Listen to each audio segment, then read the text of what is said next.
On behalf of the Strong Cities Network, I am delighted to welcome you to our Refugee Response webinar series, where we will be examining different city-level responses to refugees from the crisis moment and immediate resettlement needs to long-term integration and all that entails.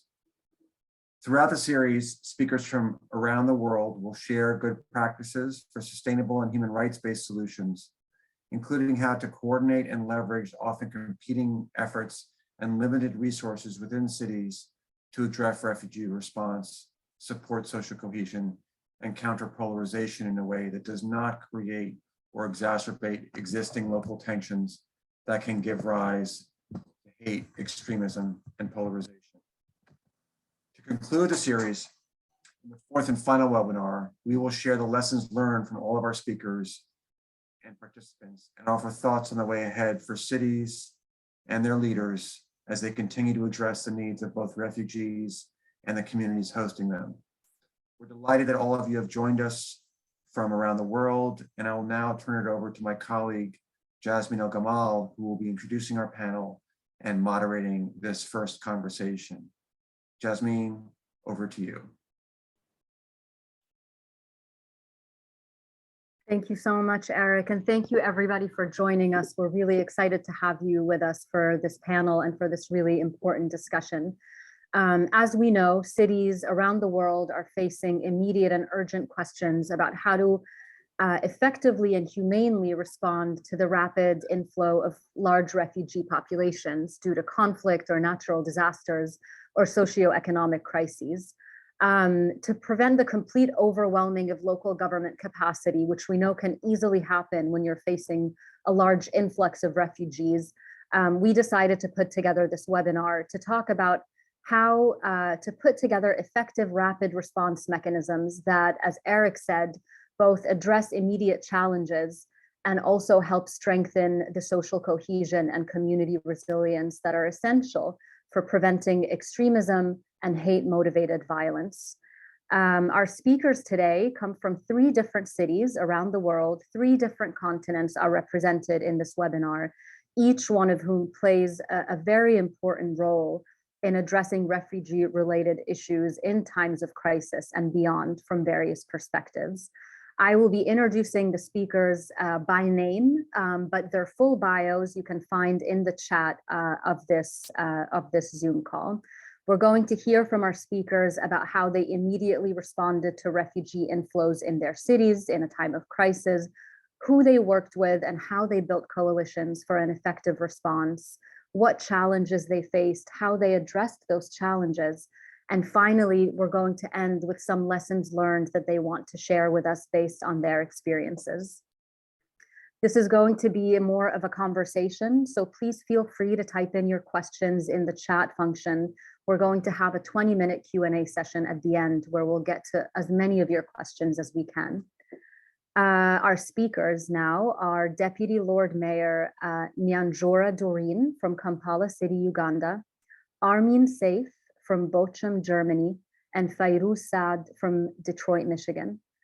Welcome to all of you. You can now turn on your cameras so we can start the conversation. And make sure just to unmute yourself when you're speaking.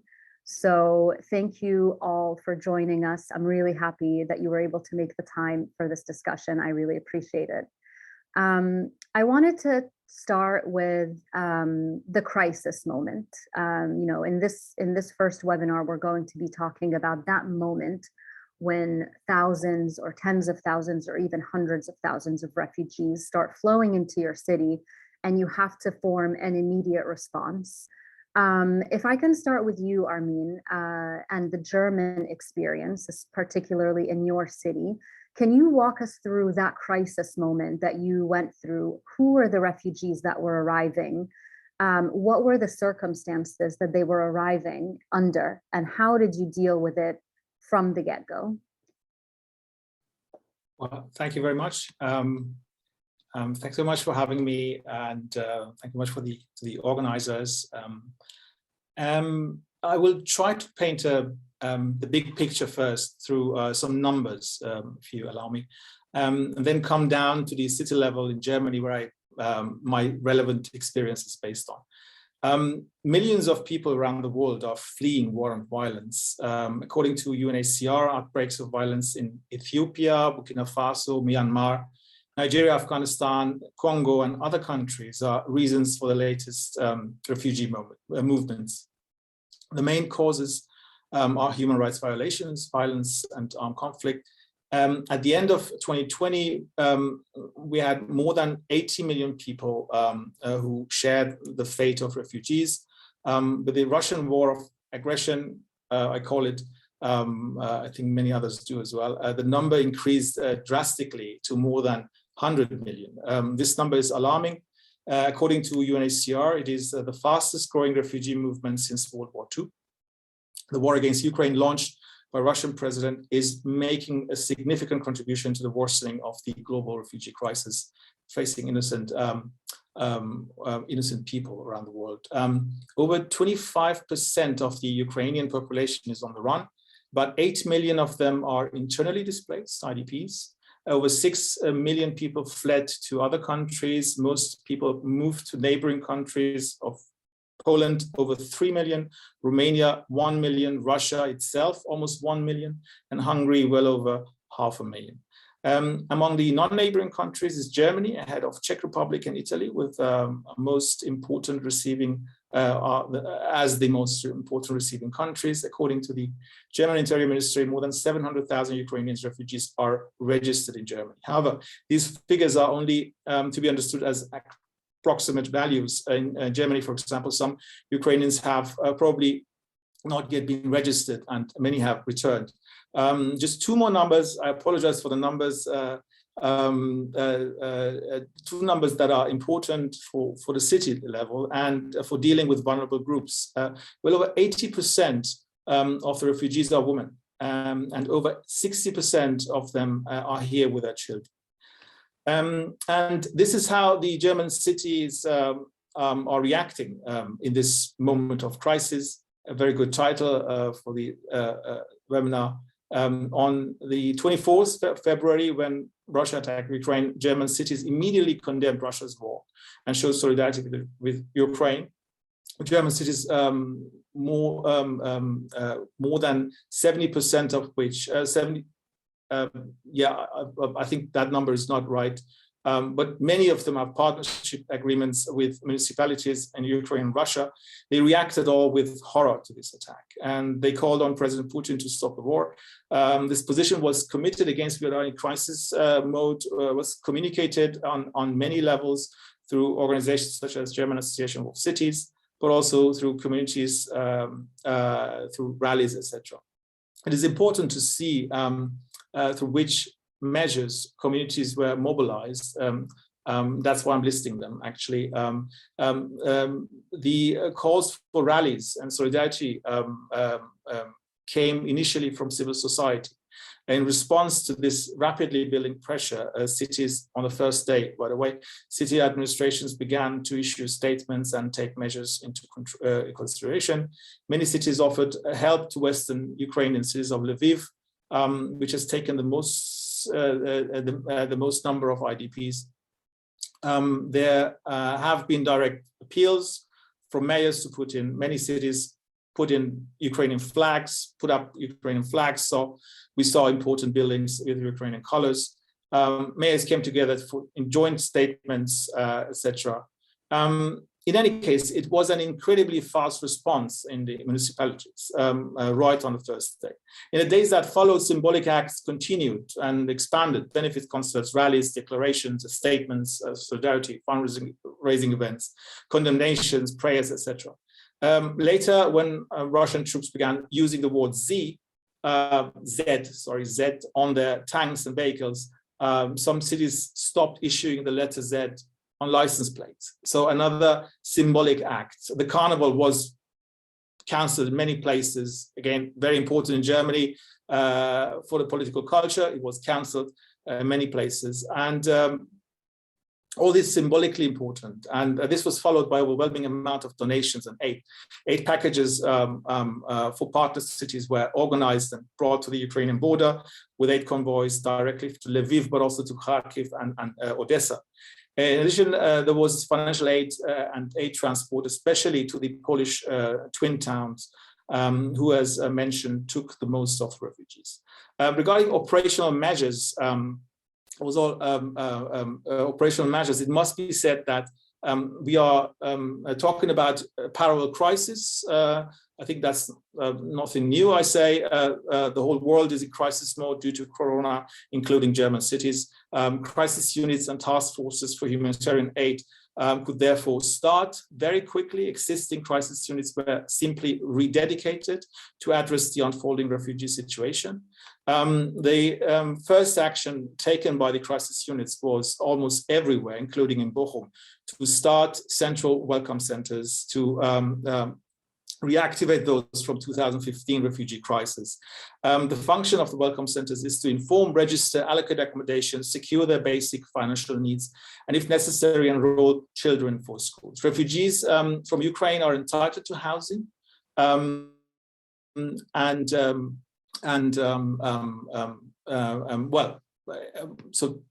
housing and several other things, healthcare, etc. This is by law, organized by law. The welcome centers staff consists by employees of different departments of municipality.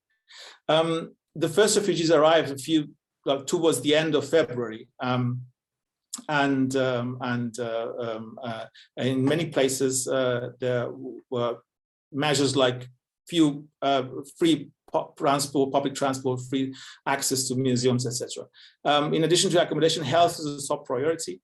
Well, this is I mean, I could go on. This is an overview of just a few of the list of all the measures that are possible and that actually were put in place, which for a situation we faced, and kind of picture gives a partial picture of the crisis moment that we are discussing. Thank you.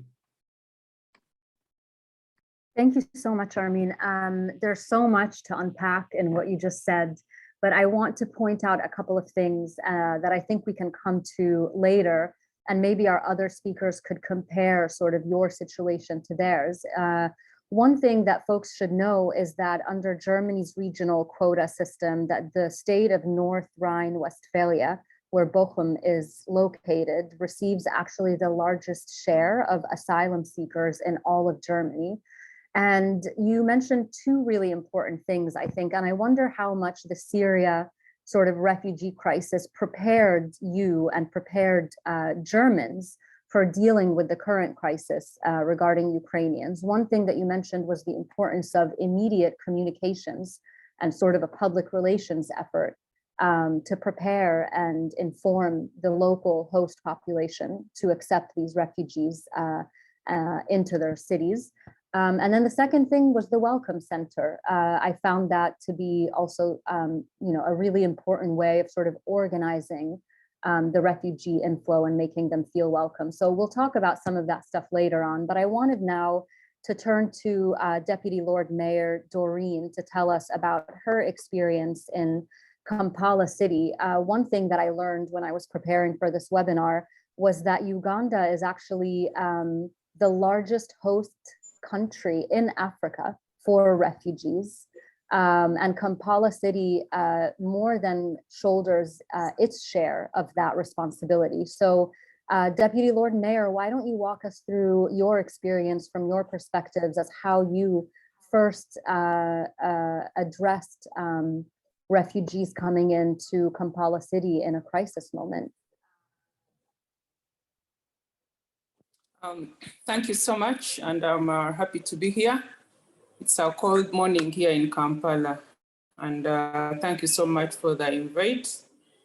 Now, as of May 2021, official statistics indicated that Uganda hosted approximately 1.4 million refugees from various countries, such as Ethiopia, South Sudan, Democratic Republic of Congo, name them.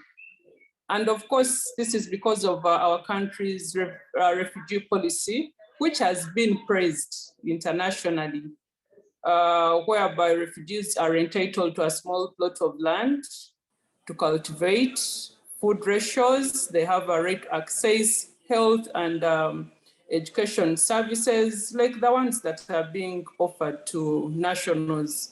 So when you come to Uganda, it's really very hard for the refugees to be excluded. We mingle with the refugees, they almost become part of us.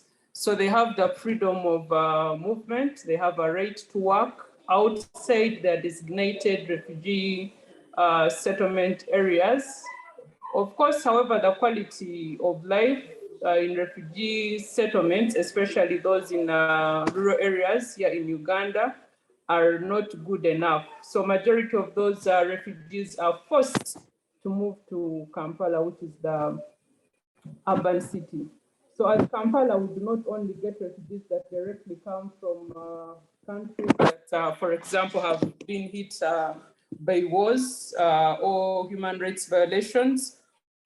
We also have refugees that leave their settlements up country in the outskirts, and then they also come to the capital city. And influx, how to manage the numbers that keep coming to Kampala. Kampala has around 1.5 residents, but more than 100 are refugees, and that accounts for 6% of the Kampala population. We have 38% of these refugees coming from Somalia, 25% coming from DRC,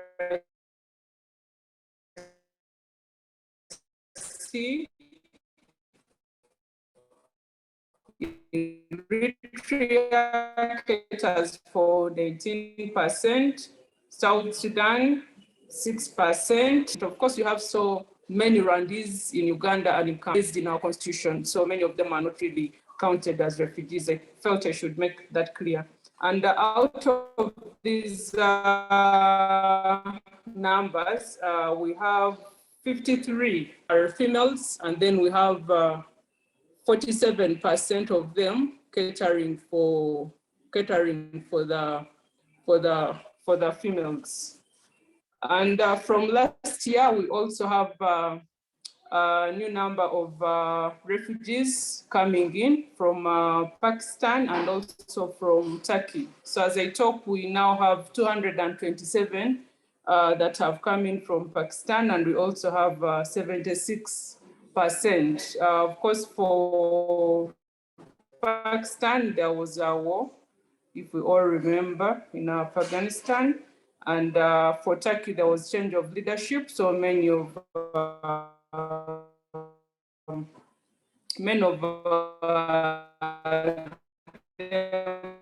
come here to Uganda to wrap up. Some of these refugees we have in all the 5 divisions that make up Kampala. However, 275 of these are students at Makerere University. And this is because of the support that they have received in partnership with organizations. We have quite a number of them. And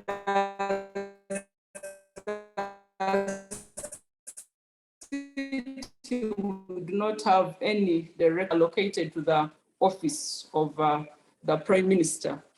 Probably increasing number of refugees. Many of them come here to work. Like I've told you, if you're here, you can work, own property, you can start your own businesses. And for those that live up country to come to the cities, because they're able to access health services and schools. Because this is the capital city, most of the facilities, this being a third world country, can only be accessed in the capital city. I don't know if I still have time.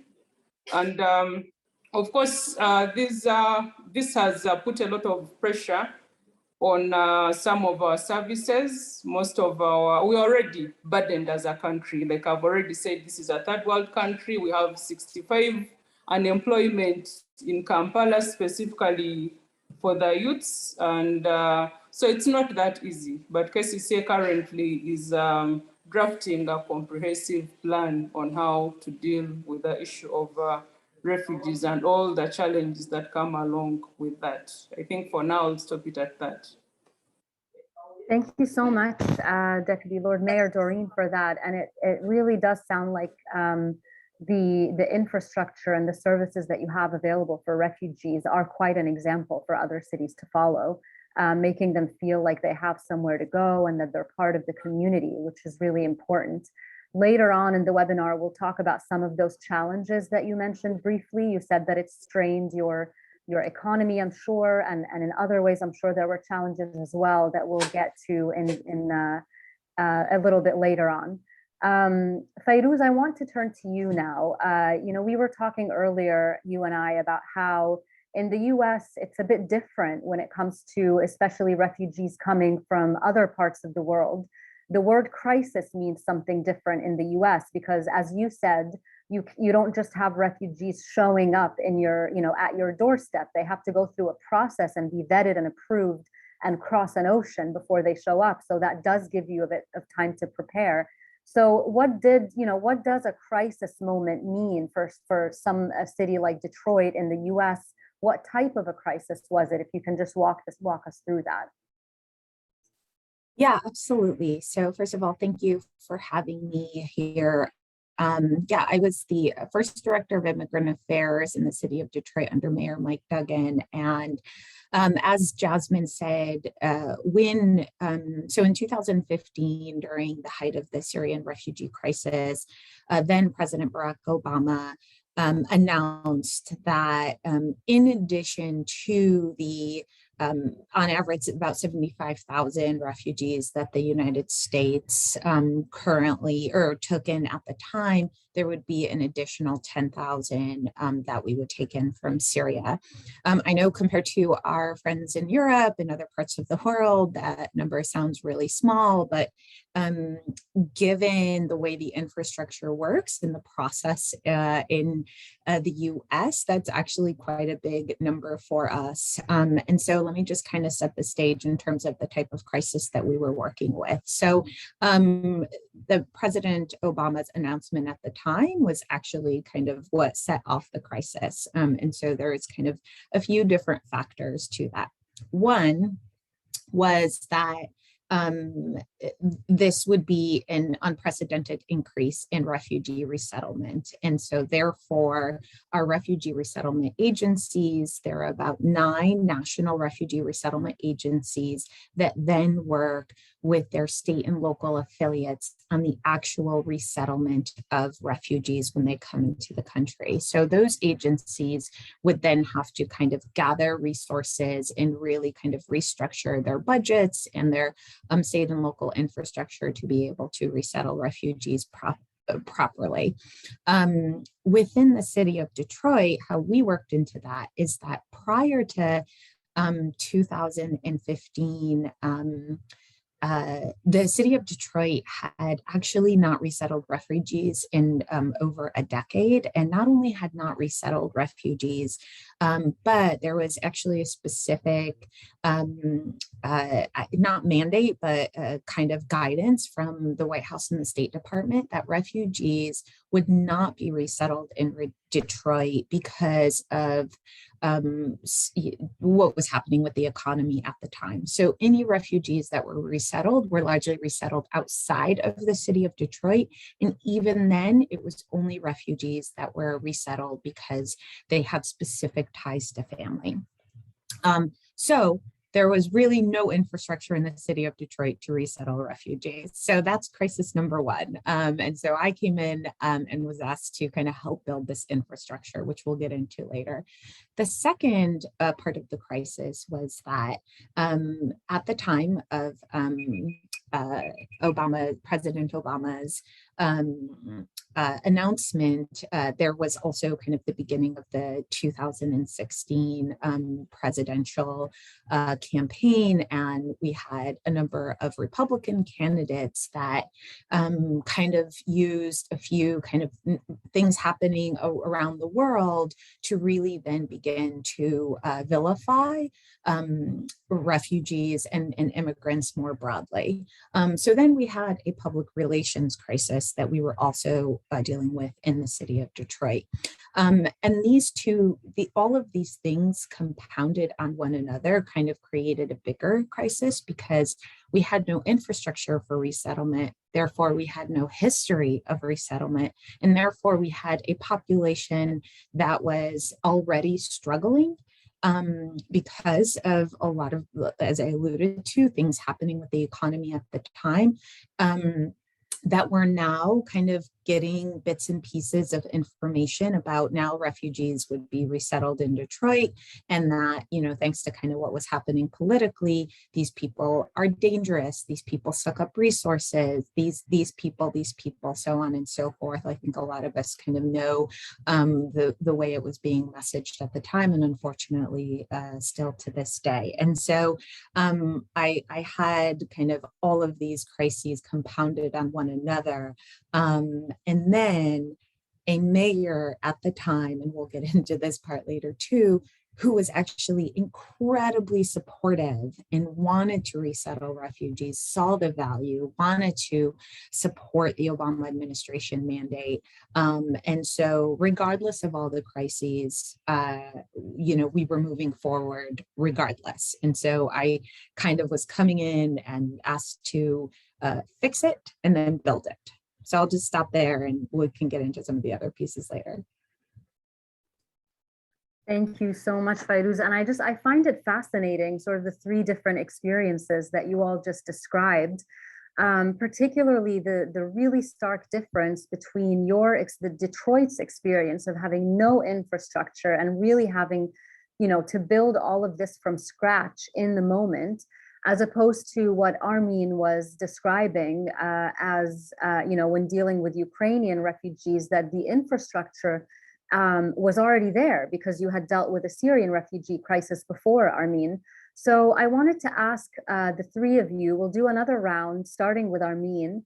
For those of us, especially who may not necessarily know, you know, how a city works, you know, what sort of different offices, who are the different players that are involved in this type of thing. So even though, Armin, you may have had you had done it before with Syrians before you did it with Ukrainians.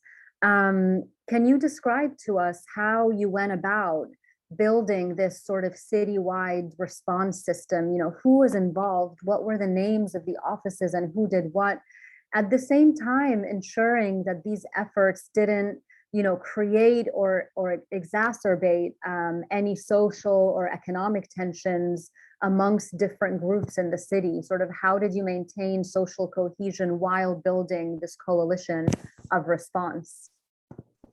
Well, thank you very much. Yeah, Jasmine, you mentioned the 2015 refugee situation, and experiences from that situation have shown us that in such a moment that governments or administrations must build on existing structures. And we have the luxury now that we had it. So 2015, 2022, a lot of structures were just reactivated. And at the same time, we learned from 2015 that forces in civil society must be activated to prepare for the arrival of refugees. Administrations alone just can't make it. That's a too big a task. The organizations that must be activated include aid organizations, social institutions, welfare organizations, including German Red Cross as well. And efficient crisis management generally can only work if all departments and civil society work hand in hand. The structures of German crisis response generally are correspond to the federal state structure. The division of tasks between the federal and the state and state governments is based in law. A large part of the task falls within the legislative competence of the federal states. The basis is formed, though, by the municipalities, the cities, which are operationally responsible for fire protection, general assistance, rescue services, disaster control, etc. For the operational implementation of the task, the municipal level uses mostly voluntary fire brigades and private aid organizations like the German Red Cross. But let me, as you ask as well, how is it structured and who is involved? Let me go into the so-called crisis units that I mentioned, because they're really key in these situations. What is it? What is a crisis unit at all? The crisis unit is made up of employees of the city administration, the police, fire brigades for a limited period of time in order to resolve a crisis effectively, efficiently. If necessary, the crisis unit will be expanded to include additional internal or external experts. The accommodation and care of refugees is just one of the problem areas that the crisis units have to deal with. Other topics at the moment, especially now, are cyber attacks as a reaction to sanctions with risks for critical infrastructure, energy, water, for the shortages for energy resources, natural gas, coal, etc. And due to possible embargo by Russia, which is already happening for, I think, for Poland and for other countries, the possible destabilization of the financial market, which affects of loans on the municipal level. These are just a list of things that crisis unit, also a release of radioactivity.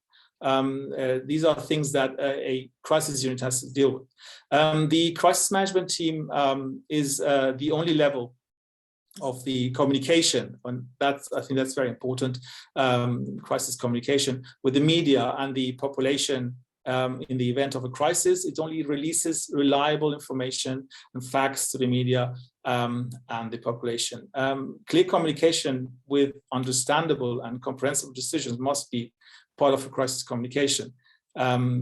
People's acceptance is very important, and that's the tool for that. But crisis management teams are very sparing and careful with information, which can result in their not being able to keep narratives under control. And keeping narratives under control is very crucial in crisis moment. As we will discuss, you mentioned we will discuss problem and challenges. I wanted to keep that point actually for later, but this is just wanted to mention it, that these crisis units are not perfect and they have limited abilities, especially when it comes to public relations, as it was mentioned right before. So they can, in themselves, they can create sort of communication crisis as well. But that's the nature. They can't give out more. They can't build up stories. They are very fact-based and very cautious of what they release. Yeah, thank you, Armin. I mean, it sounds, yet again, you're making the point that communications is a critical component of any effective refugee response, particularly when it comes to addressing social cohesion and sort of trying to stave off any issues that might arise in society that might lead to any sort of extremism or sort of hate based actions against refugees by the host community. Deputy Lord Mayor Doreen, I wonder if you can unpack a little bit what you said earlier about the strain that you felt, the strain that was placed on Kampala city when it came to welcoming all of these refugees into the city. And if I can ask you to, as you're telling us about these challenges, sort of, talk to us about how you addressed this social cohesion issue and who you worked with in the city, whether it was NGOs or international organizations or the host community themselves, to sort of maintain that social cohesion and prevent any tensions from arising.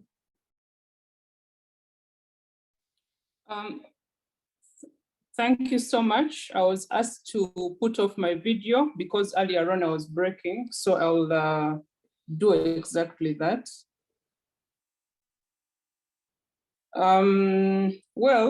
KCC has, as earlier on stated, has significantly increased its coordination, both through development and private sector partners to support the city's urban refugees and displaced migrants, regardless of their migration status, as we try to achieve the issue of inclusiveness, which is one of the core principles in our strategic plan. We always try to include everybody, regardless of their status. So we have largely made partnerships with international organizations, and we have International Rescue Committee, we have Makasi Rescue Foundation, we have Refugee Entrepreneurship Association, Danish Refugee Council, and of course there's also the UNHCR, but that one largely works at the national level through the office of the Prime Minister. So for KCCA, we have largely worked with NGOs, both national and international. And in KCCA, which is Kampala Capital City Authority, this is under the Directorate of Gender. And this is what we've been able to do. We have supported refugees to register their births and dates that occur here. We have also supported refugees to register community organization and groups, CBOs. We have also sensitized them about government policies, programs, and also the legal framework. And they have also integrated and been able to do some businesses. I can just give you a bit of a snapshot. Uganda is a God-fearing country in quotes. Our motto is "For God and my country." So among us, the refugees, we have over 251 religious leaders who are refugees. We also have many of them that are engaging in field crop and vegetable growing, and definitely when they grow the vegetables, they also sell them to the nationals here, and they also participate in business services and administration, and we roughly have around 343 of them involved in that. Commercial sales representatives, you have 431. Tailoring, they make very nice clothes, they are dressmakers, and of course they're also supported by the nationals here, and we have around 473 of them. So I think basically that is the support that we've been able to extend. Amidst all the challenges, amidst the little funding that we have, we do the best that we can. And like I earlier on stated, we mix freely with the refugees. We do not really restrict them simply because they do not come from here. So there's a lot of communication. There are even intermarriages amongst us and the refugees that come here. Thank you. I think that's a really interesting point, because I think from what I've seen, at least, and from what we've all seen, probably the more isolated and the more sort of separate refugees are, if they're placed sort of separately or in camps, that makes it a bit easier for that othering process or, sort of dehumanization to happen, because they're not mixing in with the population. And so they seem, it's easier, as Armin was mentioning earlier, to say, those people or them, or use that kind of dehumanizing language. Whereas it seems in Uganda and in Kampala city, that's not the case at all, which I find really encouraging. Fayrouz, maybe you could talk for a couple of minutes, sort of go into some of the challenges that you mentioned earlier. Maybe pick one, whether it was the communications aspect or just the idea of building up infrastructure from scratch, and do it with an eye also towards talking about social cohesion and and those sorts of issues. Thank you. Great. Yeah. So I'll try to address it with kind of what we did to address all of this. So essentially, so I had these challenges, and in order to address them all, what I did with the leadership from the mayor is I created a refugee working group that consisted of folks from the community that really need to have buy-in into an overall strategy in order to be able to address the crises, address the challenges, but also be able to do long-term resettlement and integration within the city. So the refugee working group consisted of representatives from the local refugee resettlement agencies that would be crucial, to have their support to actually resettle refugees.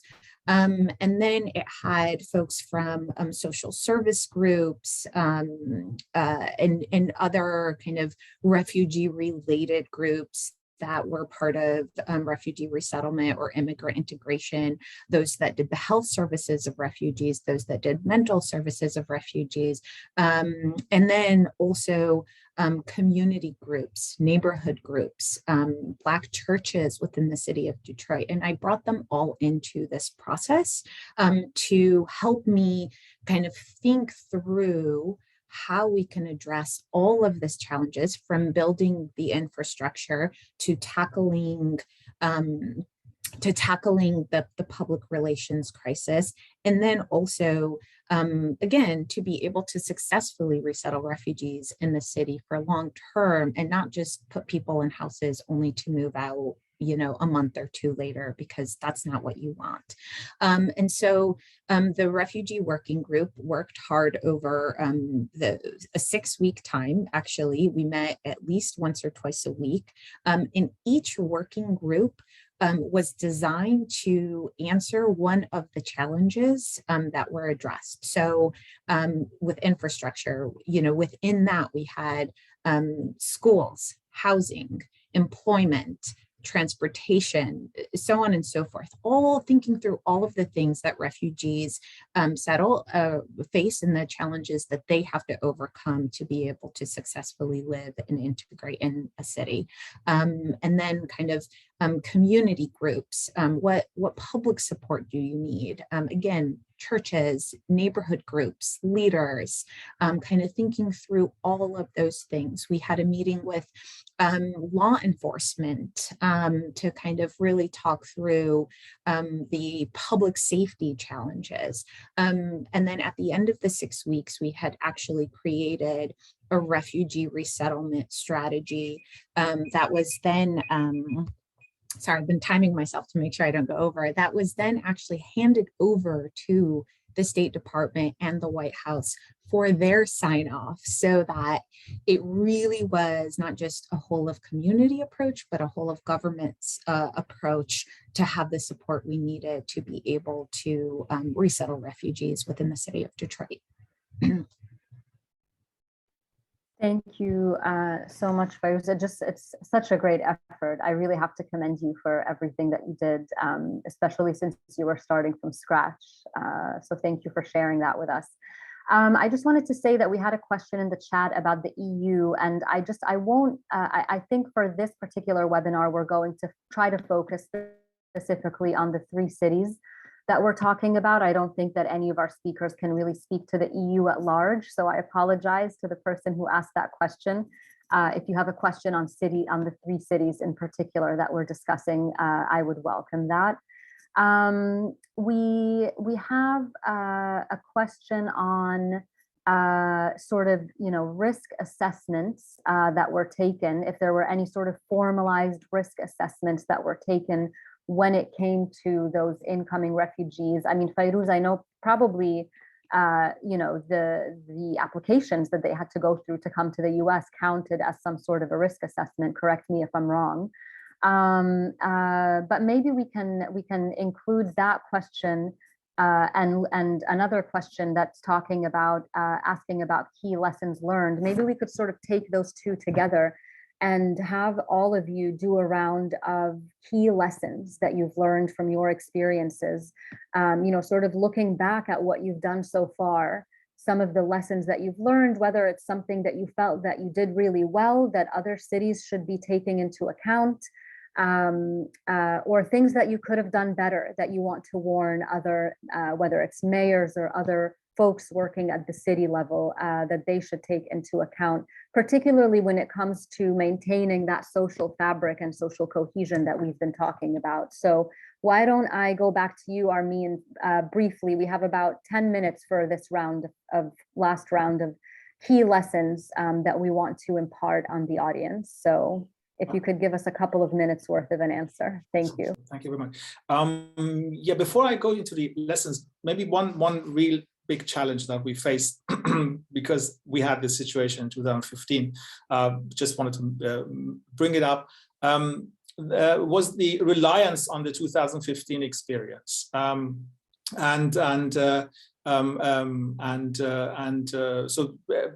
the level of preparedness was, a level of self-confidence was pretty high when we saw on 24th of February that Ukraine was invaded. So Germany was just, not laid back, but we were pretty much confident that we can kind of address the issue. But every crisis is different. There are similar patterns, but every crisis is unique. Assuming it all will be the same again leads to mistakes such as bad planning, the squander of resources that could be used differently. Having said that, the first list of lessons that, and best practices is actually very long. But if we are looking for similar patterns, these include the need to reduce bureaucracy while ensuring the quality and services and most importantly, the protection needed for vulnerable groups. Again, 80% of refugees are women and 60% of them are with children, as I said at the beginning. This necessitates a bit of bureaucracy to ensure that volunteer organizations have proper violence protection policies in place. This is one lesson learned basically from both situations. The second one is better communication is something we all strive for in every situation, crisis or not. In crisis situations, however, it's especially important to control the narrative, as I mentioned before. When situations are not under control, they can easily be hijacked by, for example, right-wing populist groups trying to weaponize a refugee crisis for their own ends. Countering foreign propaganda and fake news is another reason why narrative control matters. The third lesson, a major lesson from the 2015 experience, which in my opinion is still valid, is the creation of welcome centers, as I mentioned, where people can get initial support and find many points of contact. Offers of help can be bundled there. What has also contributed enormously to the fulfillment of the set goals is the coordination and successful networking with civil society. It goes beyond the procedures of these somewhat less communicative crisis units that I mentioned. And finally, something about urban resilience and social cohesion, as this is one of the key issues we are debating, discussing. The war against Ukraine seems to be a turning point in German crisis management. Many underestimated the nature of the threat posed by Russia. All the more pressing is now the task of protecting urban infrastructure, making services resilient, strengthening disaster control, but also carefully considering programs to strengthen social cohesion. That's one of the biggest tasks ahead. And yes, social cohesion is, I didn't talk much about it, but that's a topic for itself. It's one of the first priorities, of course. Thank you. Thank you, Armin. And I think we're going to go, as I'll mention at the end of this webinar, we're going to dig a little bit deeper into sort of medium-term and long-term issues related to integration and social cohesion in our upcoming webinars. We have three more webinars in this series, and I'll talk to you guys about them at the end of this one. And I think to Anella's question, when you're talking about programs to integrate and settle refugees, we'll discuss that in the next webinar. plans to reduce fear in the community. I think that all of our panelists have talked about the importance of communication, open and transparent communication to address those fears. Fayrouz, Deputy Lord Mayor Doreen, if you want to give us a couple of lessons learned from your experience, maybe take a minute or two to walk us through some of those lessons learned, and then we'll go to Fayrouz, and then I'll close out the session. Thank you so much. I told you, for me, the crisis I'm looking at is the crisis of the continuous increase in the numbers of refugees that I will receive here in Kampala. And of course, I have learned a number of lessons. One of them is that you cannot determine when a crisis will happen. So we can be, Uganda is peaceful today, and definitely maybe tomorrow shall be in a crisis. So as a country, it's very important to always prepare and budget for such crises so that when they happen, you're prepared for events like those ones.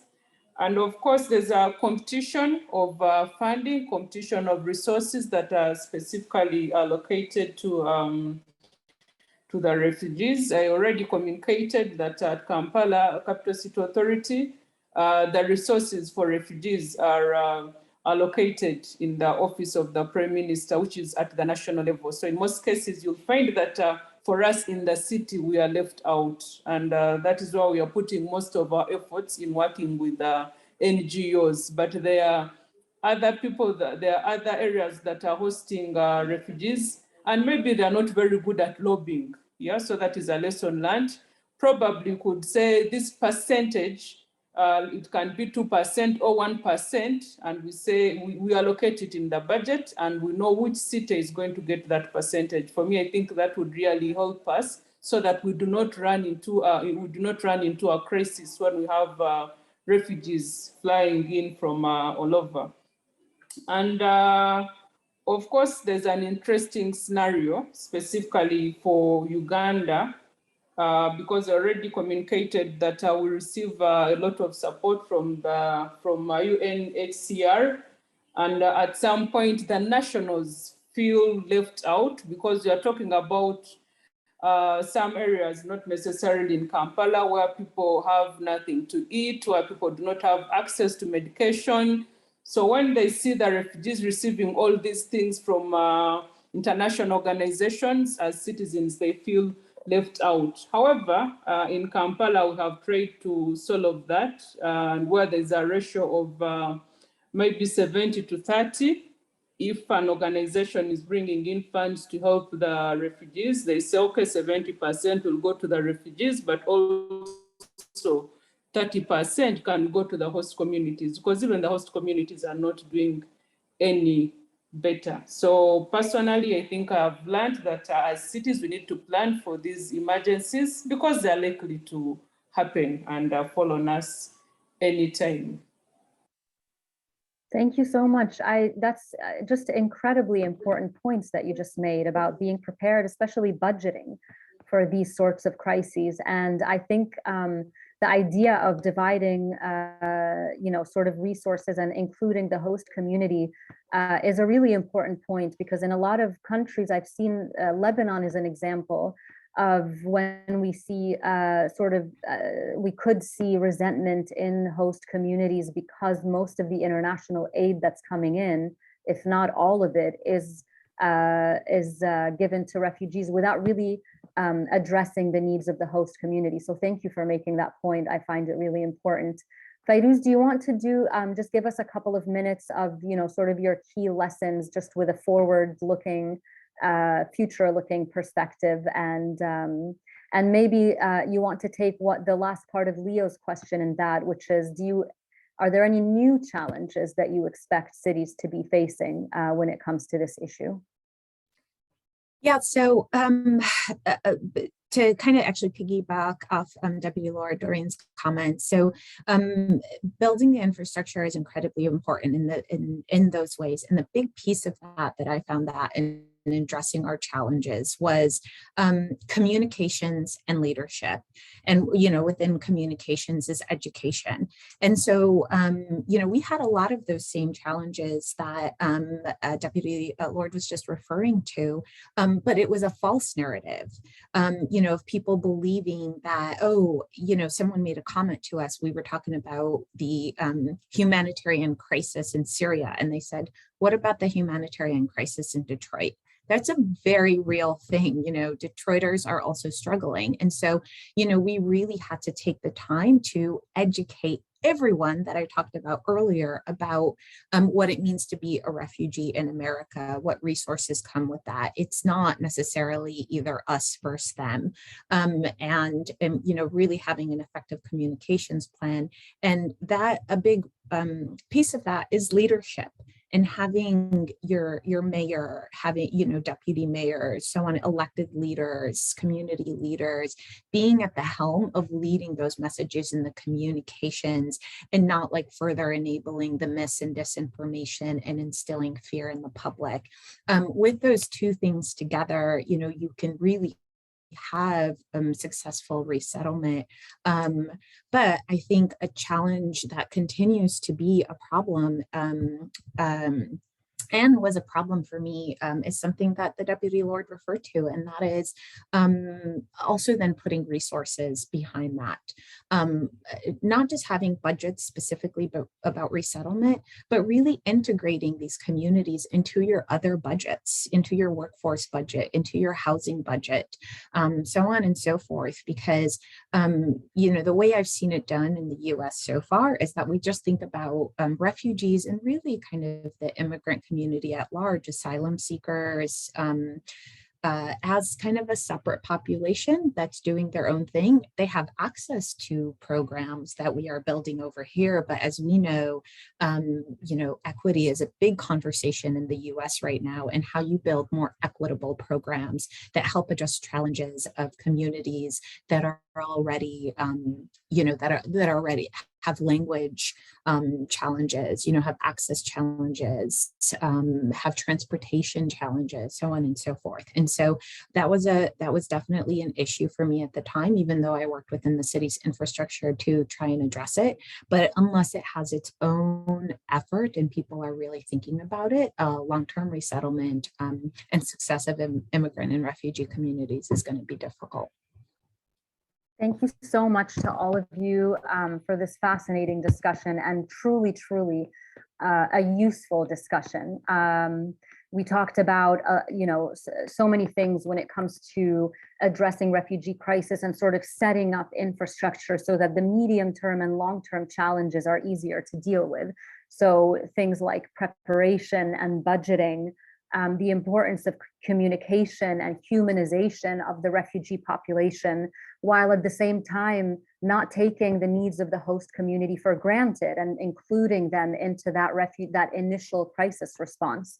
Really important points that I think we'll all be taking into account moving forward. So thank you all. Thank you to everyone who attended, to Eric and to SCN for putting this event together. I wanted to say two things quickly before we break. One is that the next webinar is going to be on Thursday, June 16th, and we're going to be going more into the medium-term challenges and responses to refugee crises or refugee responses, including integration, and more about communication as well.